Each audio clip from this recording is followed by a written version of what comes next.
Es día 25 de leer la Biblia en 365. Soy Lorena, tu compañera de lectura. Bienvenido al podcast de Alrededor de mi Mesa. El banquete de hoy está en Génesis capítulos 38, 39 y 40.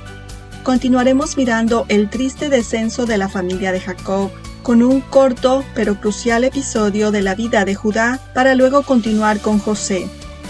Pero antes de entrar al resumen de hoy, repasemos lo ocurrido hasta aquí. Los tres primeros hijos de Jacob ya estaban descalificados para tomar algún puesto de liderazgo en la familia por su pecado. Rubén, su primogénito, se involucró sexualmente con Bilha, la concubina de Jacob. Simeón y Leví cometieron crímenes masivos en Siquem. El manto de liderazgo recaería en Judá. Los hermanos querían matar a José, hasta que Judá los convence que en lugar de eso solo lo vendan. Desmenucemos lo ocurrido en Génesis capítulo 38, versículos del 1 al 5. Luego de engañar a su padre haciéndole creer que José estaba muerto, Judá se aleja de su familia y mientras está visitando a su amigo canaanita Hira, decide tomar una mujer canaanita y casarse con ella. Y los dos tuvieron 3 hijos, Onán y Sela. Judá estaba al tanto de la ley de Dios contra los matrimonios mixtos. Cuando Hamor propuso que las familias se casaran entre sí después de que Siquem violara a Dina, Judá y el otro hijo plantearon la objeción de que era contra la ley de Dios que se casaran entre sí. Eso lo leímos en Génesis 34. Judá conocía esta regla por su abuelo y por su padre. Por medio de Abraham, Dios le prohibió a Isaac casarse con una cananea. Abraham dijo a su siervo: «No tomarás para mi hijo mujer de las hijas de los cananeos, entre los cuales yo habito». Génesis 24, 2-3. Más tarde Isaac le repitió esta regla a Jacob. Y llamó Isaac a Jacob y lo bendijo. Y le mandó diciendo: «No tomarás mujer de las hijas de Canaán». Eso lo leímos en Génesis 28, 1.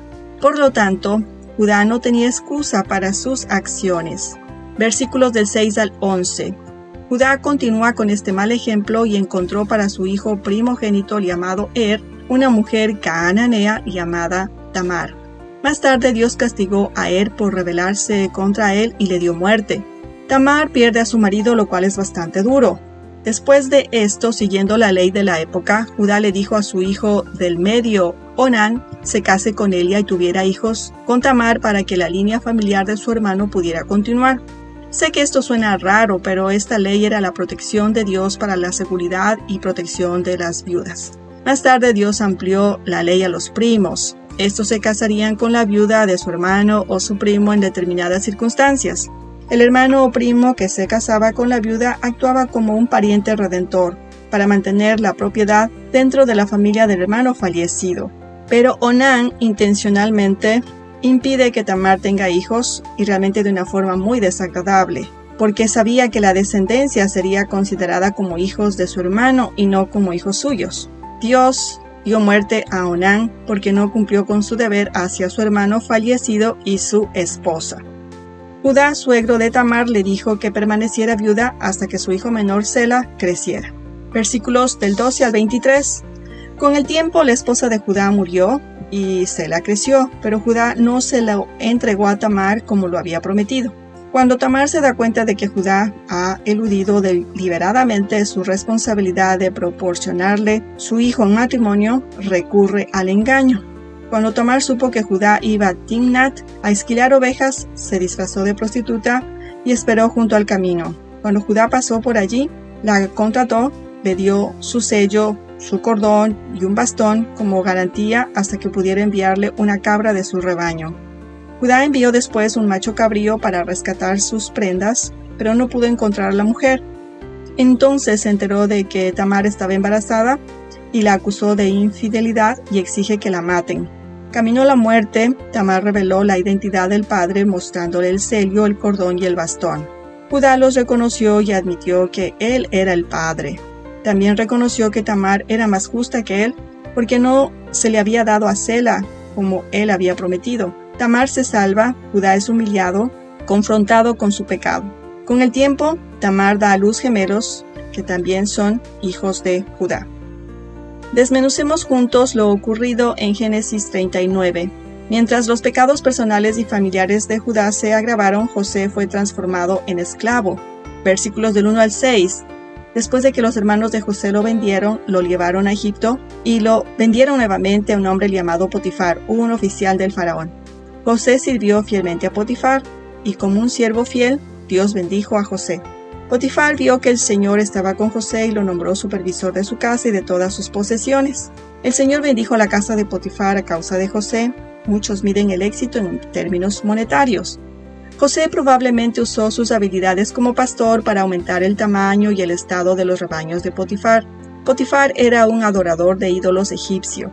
Fácilmente podía haber interpretado su buena fortuna a uno de los innumerables dioses egipcios. Sin embargo, le dio el crédito a Jehová. Vio su amo que el Señor estaba con él y que todo lo que él hacía, el Señor lo hacía prosperar en su mano. Así lo leemos en el verso 3. Esto solo sería posible si José atribuyó su éxito a Jehová. Siendo así, el hecho de que José alabara a Jehová muestra que no está dando lugar al pecado del orgullo y que en este tiempo él está siendo transformado. Versículos del 6 al 20. Como su madre Raquel, el texto nos dice que José era de hermosa apariencia y figura. La esposa de Potifar trató de seducir a José, pero él rechazó sus insinuaciones y demostró ser un hombre de Dios. Se negó a deshonrarlo y le dijo que no traicionaría la confianza de Potifar. Ella trató repetidamente de seducirlo, pero él siguió negándose. Un día, cuando José estaba en la casa solo con ella, lo asió de su manto y por su corazón malvado que anhelaba la única cosa que no podía tener, y sin ninguna manera de poder razonar con ella, José huyó para salvar su vida, dejando su manto atrás. La esposa de Potifar le mintió a su esposo y le dijo que José trató de seducirla, pero huyó sin su manto cuando ella gritó pidiendo ayuda. Potifar estaba furioso con José y lo arrojó a la prisión donde estaban encarcelados los prisioneros del rey. Versículos del 21 al 23. Aunque José tocó fondo al ser encarcelado, Dios no lo había abandonado un momento. Nuevamente hizo que José sea una bendición para todos los que estaban en la cárcel.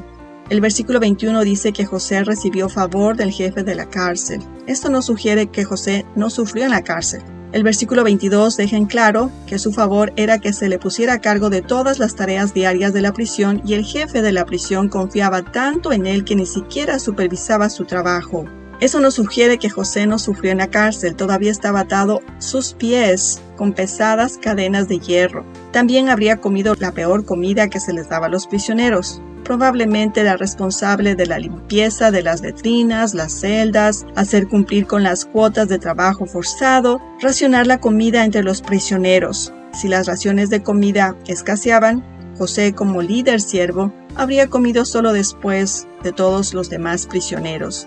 También lo mantuvieron bajo tierra en un calabozo. A pesar del sufrimiento en la cárcel, Dios todavía estaba con José, incluso en la cárcel, e hizo que tuviera éxito. También José tenía la paz de Dios y no se quejaba de sus circunstancias. Los hermanos de José lo vendieron como esclavo. La esposa de Potifar lo había acusado falsamente de intento de violación. Potifar sabía que era inocente, o de lo contrario, lo habría matado. En cambio, envió a José a una mazmorra que existía debajo de su casa para que la administrara. Desmenucemos juntos lo ocurrido en Génesis 40, versículos del 1 al 8. Algún tiempo después de que José fue arrojado a prisión, el jefe de los coperos y el jefe de los panaderos cometieron una ofensa contra el rey de Egipto y fueron encarcelados. El guardián de la prisión designó a José para que los atendiera. Una noche, ambos soñaron sueños y estaban preocupados porque no sabían cómo interpretarlos. José les dijo que Dios era el intérprete de los sueños y les pidió que le contaran sus sueños. Versículos de 9 al 15. El jefe de los coperos soñó con una vid con 3 sarmientos. La vid floreció y en ella crecieron racimos de uvas. El copero estaba de pie cerca de la copa del faraón en la mano, así que la alienó del jugo y se la dio al faraón. José le dio la interpretación del sueño. En 3 días, el copero sería liberado de la prisión y restituido en su papel de copero del faraón. José le pidió al copero que lo mencionara al faraón para que pudiera salir de la prisión. Versículos del 16 al 19. Cuando el panadero escuchó la interpretación del sueño del copero, estaba ansioso porque José interpretara el suyo. Le dijo a José que había soñado con 3 canastas de torta sobre su cabeza. En la canasta superior había productos horneados preparados para el faraón, pero los pájaros vinieron y comenzaron a comer la comida. José le dijo que las 3 canastas representan 3 días. En 3 días el faraón colgaría al panadero en un árbol y los pájaros vendrían a comer su carne. Versículos 22 al 23. 3 días después, el faraón celebró su cumpleaños con un banquete.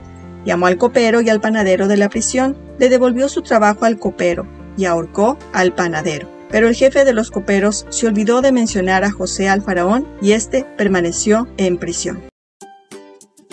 Amado lector, ¿qué actos y acciones de Dios notaste hoy? Muy seguramente encontraste muchos. ¿Cuál es tu favorito? El mío viene de Génesis 38. Veo cómo Dios usó las decisiones pecaminosas de Judá para humillarlo. Él declara en el verso 36, refiriéndose a Tamar: «Más justa es ella que yo, por cuanto no le he dado a Sela mi hijo».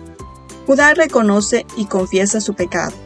Este capítulo está saturado de la infidelidad del hombre, pero registra la inmutable fidelidad de Dios, tratando con los descendientes de Abraham, para que a través de él sean bendecidas todas las familias de la tierra.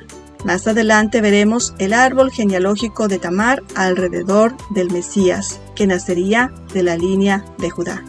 ¿No son estas buenas noticias? Sí, lo son. Dios es mi deleite. Te esperamos en el banquete de mañana en Génesis capítulos 41 y 42. Y seguiremos recordándote que la mesa produce una íntima conexión y la hospitalidad hace un cambio en el mundo. Será hasta la próxima.